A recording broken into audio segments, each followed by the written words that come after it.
Good morning, everybody. Happy Sunday. I hope you're having a wonderful weekend. I am Sharon, and I want to make sure we are doing the right thing here. Yeah, I think we're in the right place at the right time, doing the right thing, and it's all good and it's all right. So I'm just checking one thing here. I apologize. I should have had this set up sooner. Yep, it's all good. Okay, so welcome to day 16 of our 21 days of encouragement. We're almost finished, guys. I'm going to miss this. So if you got any ideas for what you want next, let me know because I'm ready to keep going with something. So today we're going to talk about perfectionism. That's our topic for the day. And, to tell you, doing things well and getting things done the right way are definitely keys to success in anything you undertake, whether it's your job, whether it's your home, whether it's your friendships, your relationships, your thinking. It's all important. Getting things done and getting things done correctly are good. Perfectionism, though, is when you take it to the end of that continuum, if you will. It's when you have a supersized concern about making mistakes. And as a result, perfectionists are often driven by a fear of failure. A fear of failure. And so it's this drive that tends to motivate perfectionists to go the extra mile and achieve what others don't or can't. They're driven to be better than the rest so that they can be sure that they avoid failing, because that's what's driving them, a fear of failure. Understanding this is key. It also tends to cause perfectionists to become paralyzed sometimes. You've heard that term, analysis paralysis. Well, that happens. That's a real thing. When you analyze something to the point that you never get anything done, you never take the first step because you're so afraid that whatever first step or choice you make may not be perfect. And so you just keep analyzing and analyzing and analyzing.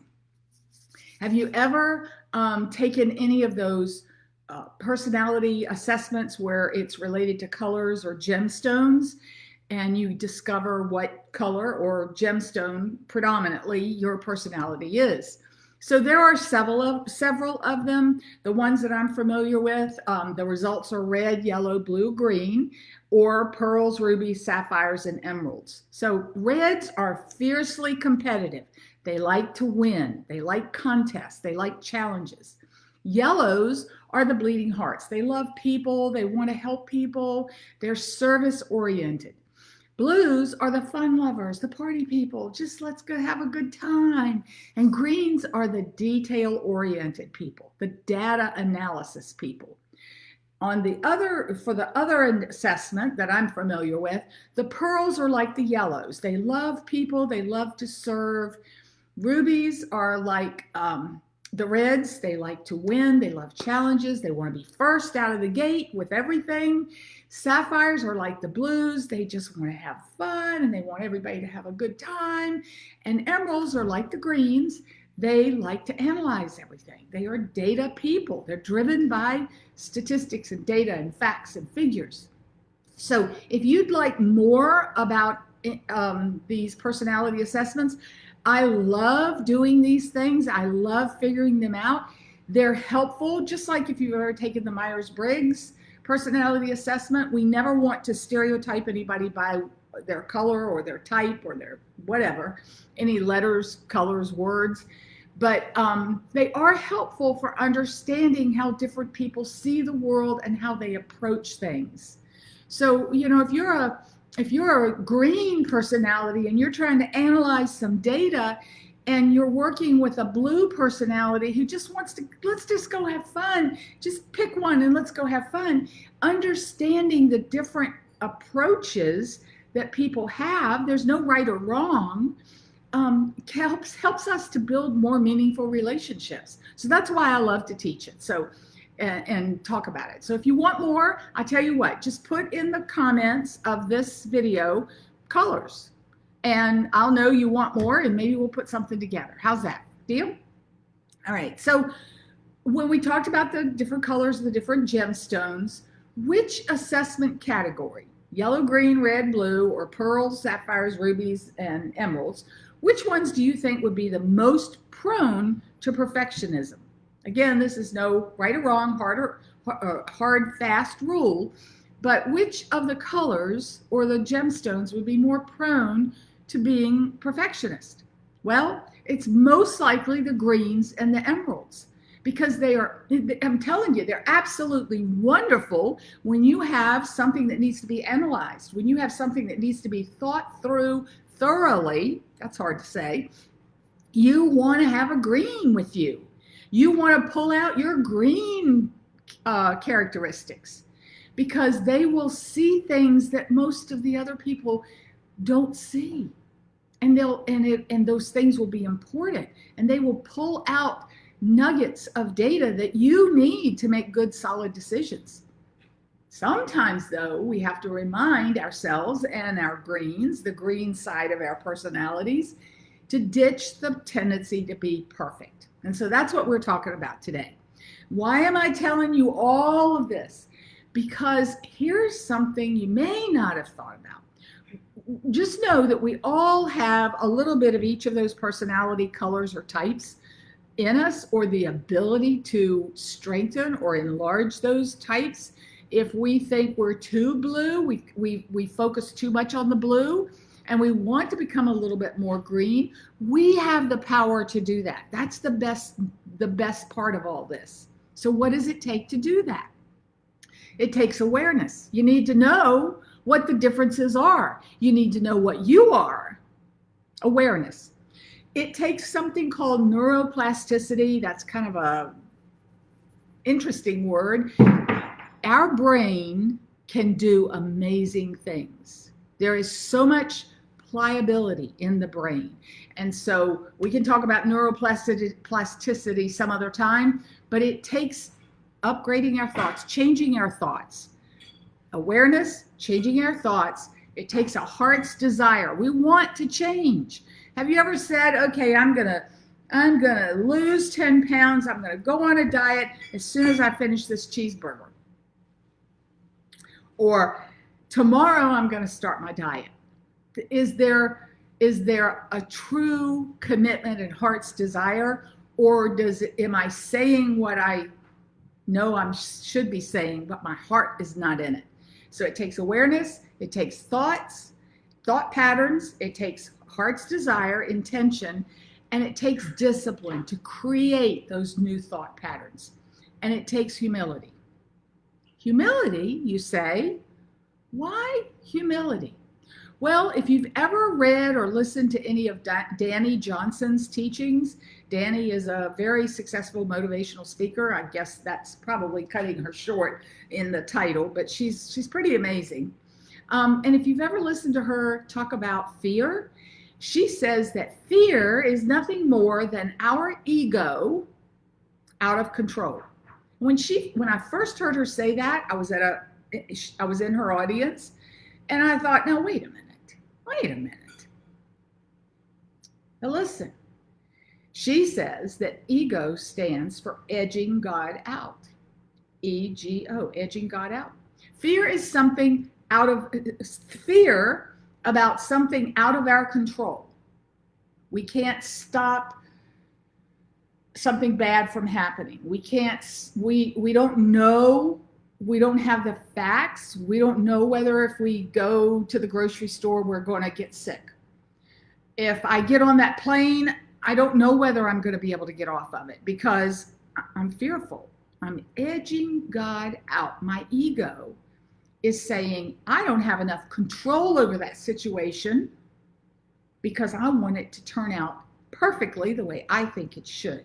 So give this some thought. It took me some time to process this because my ego kind of got in the way, and it's like, well, wait a minute, I don't know about that. But the more I thought about it, the more it allowed me to break through some thinking that was holding me back. So if we have something that is out of our control, and we do these days, a lot of things, okay? If we have past hurts, past emotional hurts, injuries maybe, if we have a victim mentality that we're always the victim, things are happening to us,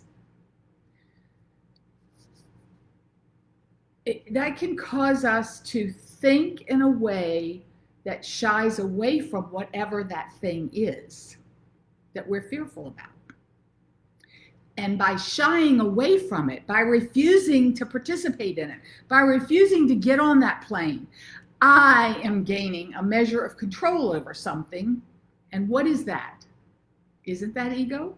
Because I need to control it. So I'm not saying all perfectionism is ego and edging God out, and I certainly don't mean to be criticizing, critical, or pointing the finger at anybody other than me, because I'm a master at this. But I'm sharing this because it was a huge piece of my emotional development when I heard Danny Johnson talk about this. And then I went inside and truthfully looked at, does this apply to me? And it's like, oh my goodness, yes, it does. So if it helps, that's fine. If it doesn't, if it doesn't ring true, if it doesn't resonate with you, that's perfectly okay. Perfectly okay. All right. I would say though, if it does ring true, ask the next logical question for me is, where is my faith? Where is my faith to get on that plane and know that I'm going to be okay? And so that's why I say humility, acknowledging that I am an imperfect human. Yes, I'm created in his perfect image, loved with a love that's a perfect love beyond comprehension sometimes. But as an imperfect human, I am going to make mistakes. Now, I didn't say failure because I don't believe in failures. I don't believe there are failures. Failures are feedback so that we can learn and do things better next time. So we make mistakes, but we're not failures. We may have done something better, but we learn from that and we change what we do the next time. No failures. Okay? True humility is the foundation of emotional strength. And our emotional well-being is so important because, like we've talked about, our physical well-being is directly tied to our emotional strength. Now, this is the part, I got to do it. I love the oils. And so we have an oil called humility. It's a beautiful blend. And I got to share a little humility with you. Bill and I are in Maryland now for a couple of days, taking care of a condo we have here. And so I forgot to grab my oils for the rest of this 21 days. And I have a lot of oils here in Maryland at our condo, but I don't happen to have humility with me. So humbly I come before you and ask for your forgiveness. But I'm going to tell you about the oil, and then I picked a different oil, and I'm going to tell you why, and it's amazing. Okay, so humility is a beautiful blend. It has coriander, ylang ylang, bergamot, geranium, melissa. Melissa is such a beautiful oil. It has frankincense and myrrh. They're biblical oils. Northern Lights black spruce, those big strong trees that grow up in Canada, way up in Canada, that get the energy from the northern lights. Beautiful oil. Vetiver, neroli, another tender, precious oil, and rose, the most precious oil there is. So, like I said, I don't have it. So, what I have learned, what I've been taught, and what some of you in this group also teach is let the oil speak to you. When you don't have an oil, move forward. It's okay because these oils are adaptogenic. They're so perfect for so many things. So let the oil speak to you. And I did that. I stood in front of my oils. I went through the row of each oil, and I would take one out and I'd say, maybe that's the one. And this one is the one. It's called hyssop. Hyssop. It's a biblical oil. In Psalms, I think it's 51, David said, purge me with hyssop and I shall be clean. Wash me and I shall be whiter than snow. And so I see a connection to that humility because in order to say, purge me, wash me, cleanse me, we have to be humble. We have to know humility. And we have to know that love. And the love is beautiful. The oils, I have a dear friend who says the oils are God's love to us manifest in a bottle. And I believe that. So I'm going to use hyssop instead of humility. If you have humility, you can try that. If you don't, use what you've got. So here are my key takeaways today about essential oils. Use what you have. They're adaptogenic, your heart's desire, you will be fine. The first thing you got to know, some people say, well, I don't use my oils because I don't know anything about them. I don't know what to do. Here's all you need to know. Take the top off the bottle. They're not going to help you until you take the top off the bottle. Smell it. Think about what you feel. Think about how it affects you. So use what you have, take the top off the bottle, get the oil on you. Put it on the bottoms of your feet if you don't know where else to put it. That's always a good place.